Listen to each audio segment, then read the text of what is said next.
नमस्कार, देश की बात में आपका स्वागत है। मैं हूं अखिलेश शर्मा।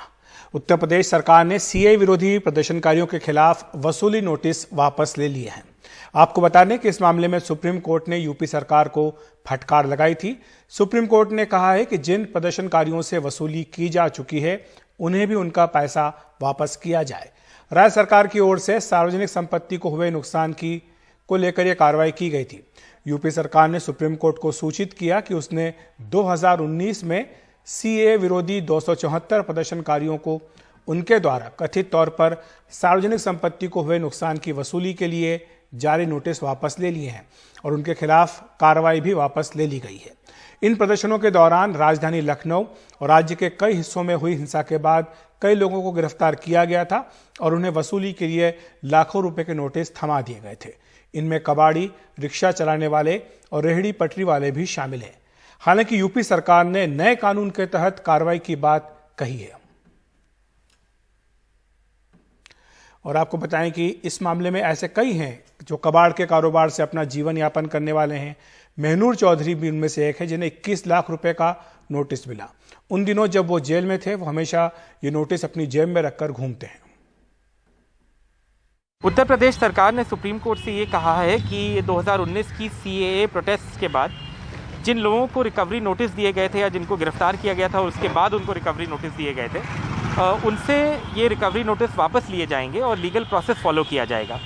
महनूर जी से हम बात करेंगे और ये जानना चाहेंगे कि कैसे उनके पिछले 2 साल कटे हैं और ये सुप्रीम कोर्ट के बारे में क्या सोचते हैं इस आदेश के बारे में। महनूर जी, आप बता रहे हैं कि जब से आपको नोटिस आया करीबन 20 लाख 21 लाख का, आप वो नोटिस अपनी पॉकेट में लेके घूमते हैं। जी जी, एक बार दिखा सकते हैं? जी जी, देख लीजिए, ये 21,76,000 रुपए का नोटिस आया था। ये जेल में आया था।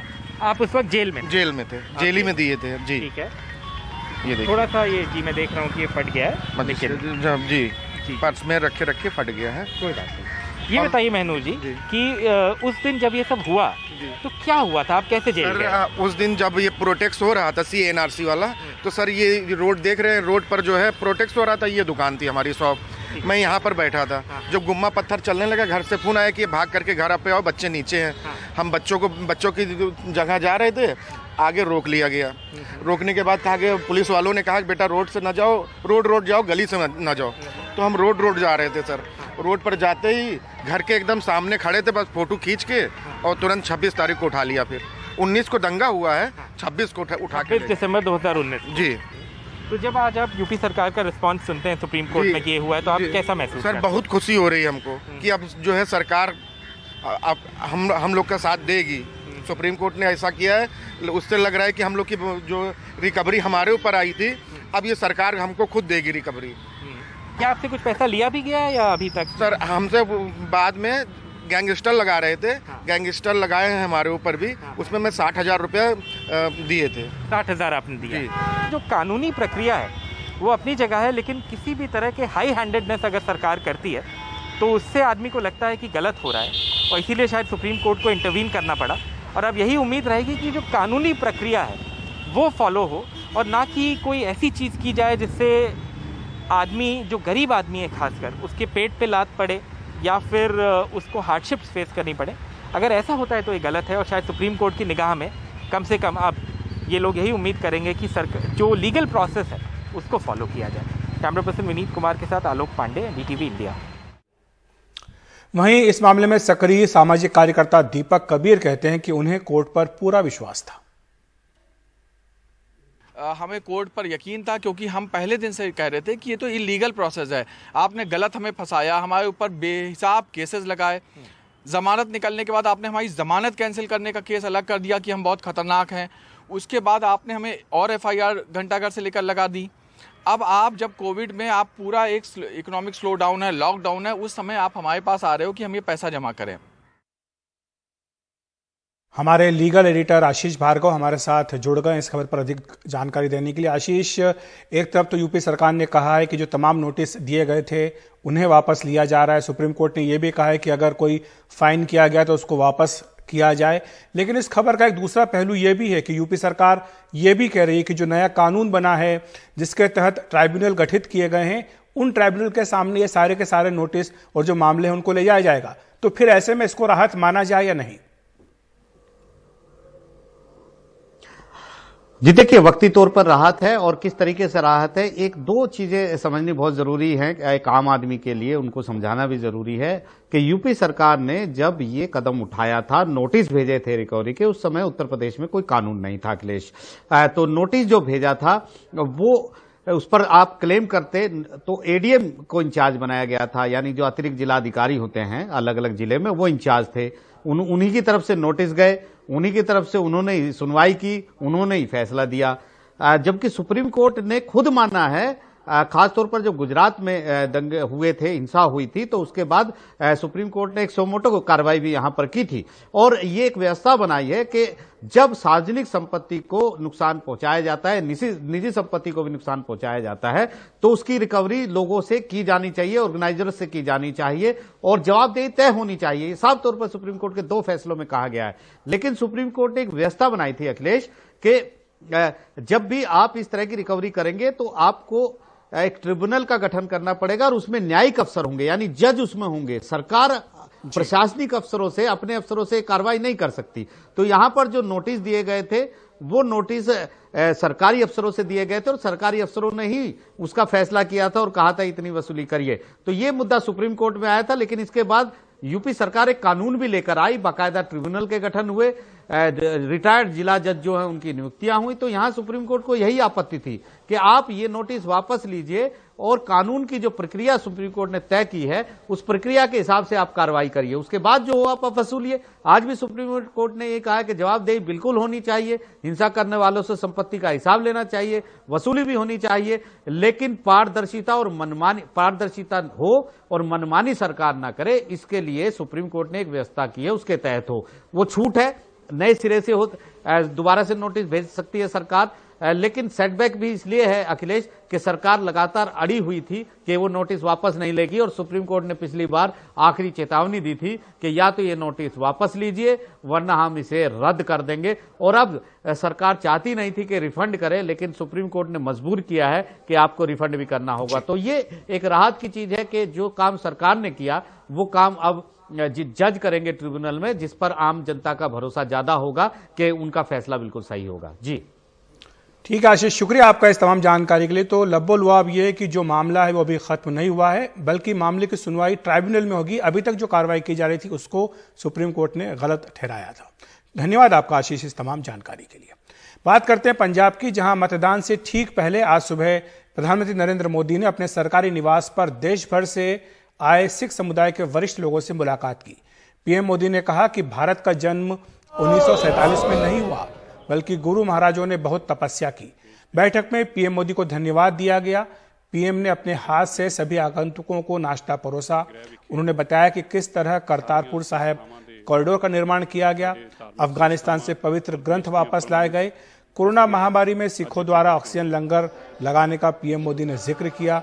आखिर में पीएम मोदी इस वीडियो में कहते हैं कि ये घर आपका ही है, वे भी आपकी तरह ही चलते चलते यहां आए हैं और चलते चलते गुरुद्वारे चले जाएंगे। आइए सुन लेते हैं वीडियो की झलक।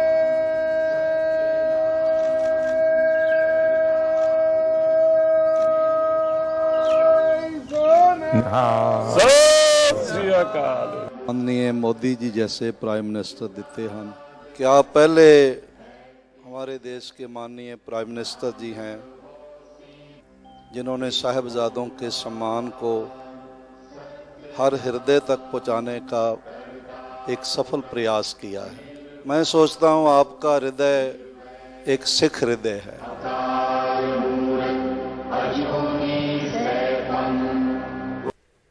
हर घर जल योजना के तहत उत्तर प्रदेश के 60,000 गांवों में साफ पानी पहुंचाने का वादा है, लेकिन दिल्ली से केवल 200 किलोमीटर दूर हाथरस के कई गांवों में पीने के पानी की बड़ी समस्या है।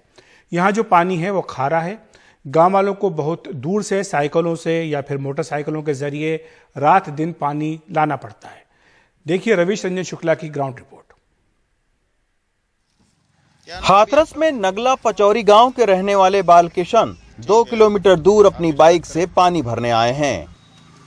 यहाँ 2 इंडिया मार्क का हैंडपंप है, लेकिन एक हैंडपंप खराब होने से अब दर्जन भर से ज्यादा गांव मीठे पानी के लिए इसी एक हैंडपंप पर निर्भर हैं।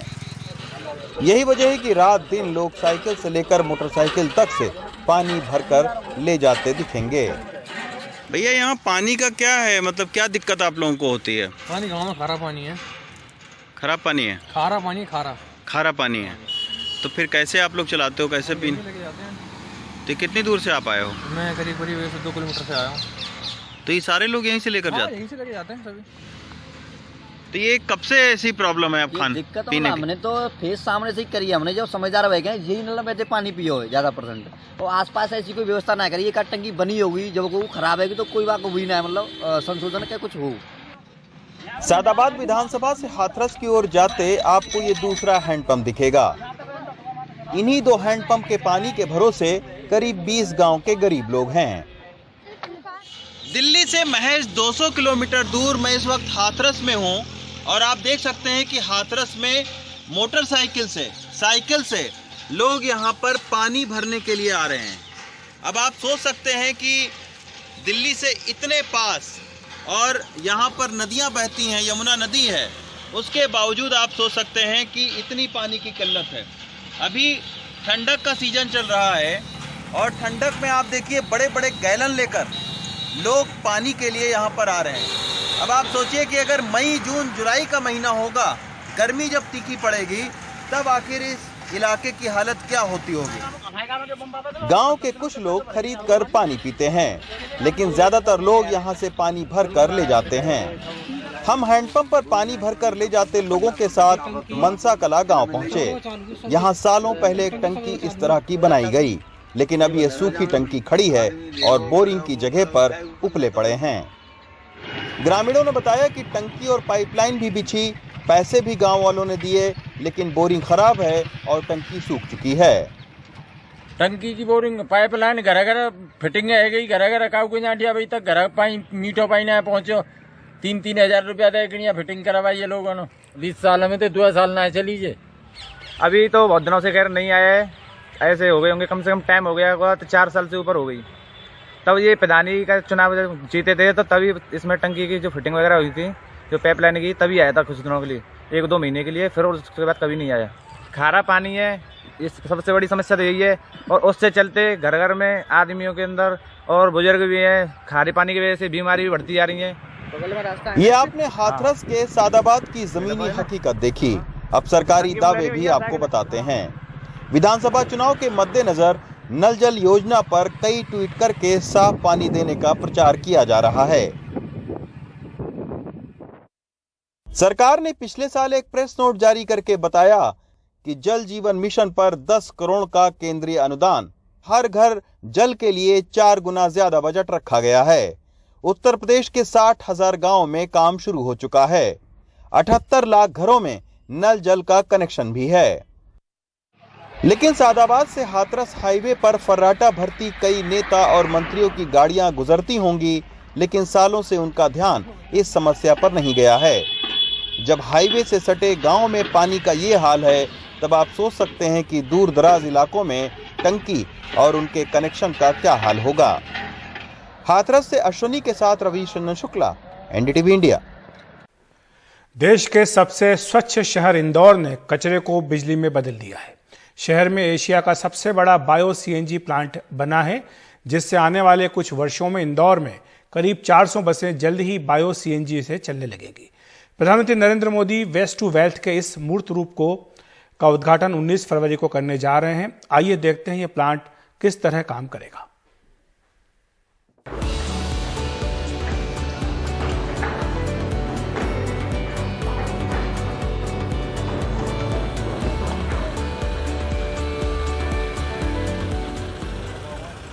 इंदौर के देवगुराड़िया में कभी कचरा डंप होता था। आज यहां 15 एकड़ में 150 करोड़ रुपए की लागत से देश का सबसे बड़ा और पूरे एशिया में कई मायनों में अनूठा बायो सीएनजी संयंत्र तैयार है। 35 लाख की आबादी वाले इंदौर में हर रोज औसतन 700 टन गीला कचरा और 400 टन सूखा कचरा निकलता है। 3R यानी रिड्यूस, रीयूज और रिसाइकिल के मंत्र पर इंदौर और ये संयंत्र चल रहा है। सेग्रीगेटेड जो गीला कूड़ा है, जिसे हम जैविक कूड़ा कहते हैं, वो प्लांट पे नगर निगम द्वारा लाया जाता है। उसको हम एक डीप बंकर में अनलोड करते हैं, फिर वहाँ से फिर वहाँ से उसको हम ग्रैब क्रेन से उठा के फिर हम उसको प्री ट्रीटमेंट एरिया में, पीछे जो आप देख रहे हैं वो प्री ट्रीटमेंट एरिया है, यहाँ पे हम इसकी मिलिंग करते हैं, इसको स्लरी में कन्वर्ट करते हैं और जो स्लरी है जिसको हम क्वालिटी फीड भी कहते हैं, फिर इसको हम बड़े बड़े डाइजेस्टरों में डाइजेस्ट करते हैं 20-25 दिन तक, उससे बायोगैस बनाते हैं और बायोगैस को फिर हम ले जाते हैं बायोगैस स्टोरेज एरिया में जहाँ पे मीथेन लगभग 55 to 60% होता है, फिर उसको हम ले जाते हैं gas cleaning and upgradation area में। देखिए कैसे सबसे पहले शहर के कचरे को इस बंकर में डाला जाता है, ग्रैब क्रेन की मदद से इसे प्रसंस्करण उपकरण तक पहुंचाकर अजैविक और फाइबरस पदार्थों को अलग किया जाता है। फिर सेपरेशन हैमर गीले कचरे को अच्छी गुणवत्ता के फीड यानी स्लरी में बदल देता है। पूरी प्रक्रिया इस कंट्रोल रूम के कंप्यूटर और मशीनों से संचालित होती है। हैमर मिल द्वारा तैयार की गई स्लरी को पूर्व अपघटन टैंकों में भेजा जाता है। आम भाषा में महीने भर से कम वक्त तक ये डाइजेस्टर टैंक स्लरी को पचाते हैं, जिससे इनका बायोमिथेनेशन हो सके और एक रासायनिक प्रक्रिया से यहाँ बायोगैस तैयार होती है, जिसे डाइजेस्टर टैंक के ऊपरी हिस्से में इकट्ठा किया जाता है। CSTR मेसोफिलिक तकनीक से बने ये टैंक डेनमार्क से आए हैं।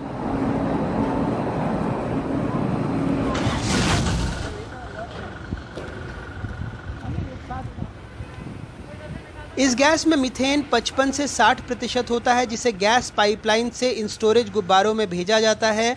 ये खास तरह के गुब्बारे के अंदर भी एक गुब्बारा है जिसके बीच में हवा है। ये सस्ते लेकिन बेहद मजबूत हैं। बायोगैस बलून से इन्हें आखिरी चरण में इस प्लांट में भेजा जाता है, जहां वैक्यूम प्रेशर स्विंग एब्जॉर्प्शन तकनीक से शुद्धिकरण कर इसमें मीथेन की मात्रा को 55 से 96% तक किया जाता है। यहाँ से सिलेंडर भी भरे जा रहे हैं और गैस स्टेशन भी तैयार है, जिससे योजना 400 बसें और 1000 से ज़्यादा गाड़ियाँ चलाने की है। रोज़ाना 17 से 18,000 लीटर डीजल बचाने की है।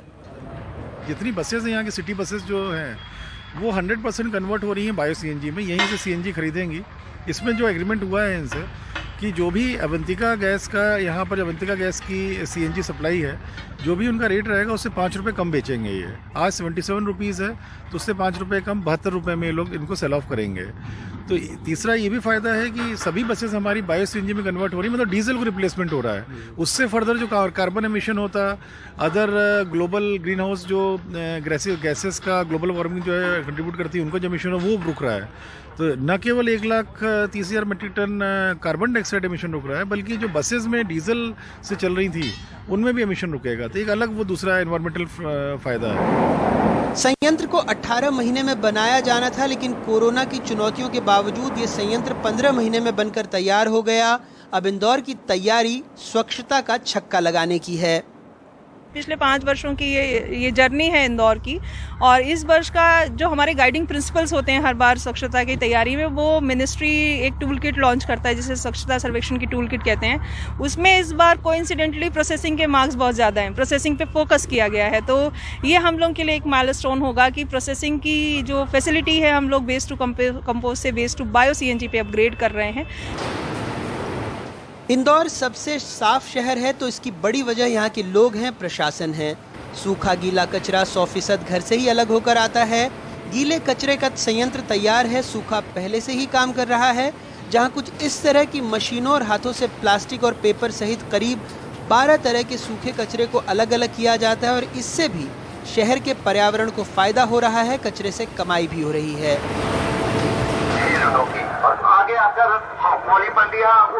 और इन्हीं उपायों से इंदौर स्वच्छता का छक्का लगाने को तैयार है। पूरी तरह से इंदौर लगातार 5 बार स्वच्छता में जीत चुका है और अब तैयार है पूरी तरह से लगाने के लिए स्वच्छता का छक्का। स्वच्छता में छक्का लगाने के उद्देश्य से देश का सबसे साफ शहर, एशिया के सबसे बड़े बायो CNG प्लांट के उद्घाटन के लिए तैयार है। इंदौर में कैमरा पर्सन रिजवान खान के साथ अनुराग द्वारी, NDTV इंडिया।